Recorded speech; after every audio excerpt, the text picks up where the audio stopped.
Hi everyone, my name is Patrick with Databricks Technologies, and today I'm going to be showing you how you can use custom code modules within VDAB to make more dynamic applications and workflows.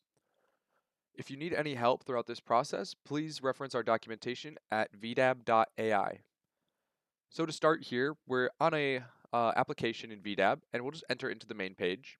And as you can see, I have a couple data components up at the top, a text input, drop-down slider, and checkbox.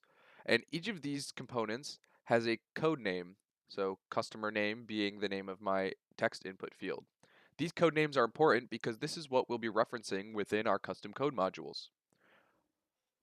Going over to the custom code modules themselves, you'll just click on the code tab over on the left, and then custom modules.py file here. You can edit this file to create your own Python methods, which you'll be able to then link up to our workflows as actions. The first method we have here is just update review summary, which simply takes all four of these data components by their code name, so customer name, and gets the current value of them, appends them to a summary string, and changes that summary string, adds that to our label. That was our summary label that we have. So going into workflows here, you can see that we have four workflows, which are all corresponding to our data components. When each of them change or their information changes, we then call our custom code module update review summary to then read the current values of each of those and add it to our summary string. We then have a slightly larger module here, which is a run review button where it calls our other custom code module to check if we have a user entered in our text field, and then we'll build some SQL, run that SQL, and then change another label using a pre-built module, which you can find the pre-built modules here in the pre-built modules library code file. This is just a collection of custom modules we wrote that we think would be helpful or could be useful for many users across many different use cases.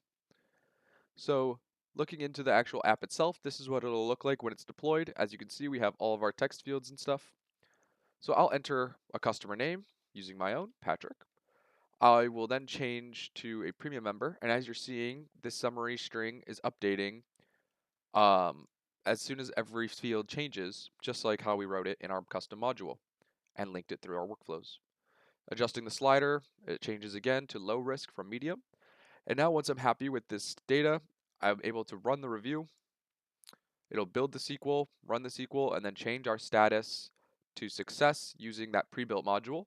And as you can see, the data table linked to our auto-scaling lake base has been updated accordingly with the correct data. If this has helped you, or if you need any more help, please do remember to reference our documentation at VDAB.AI. Thanks.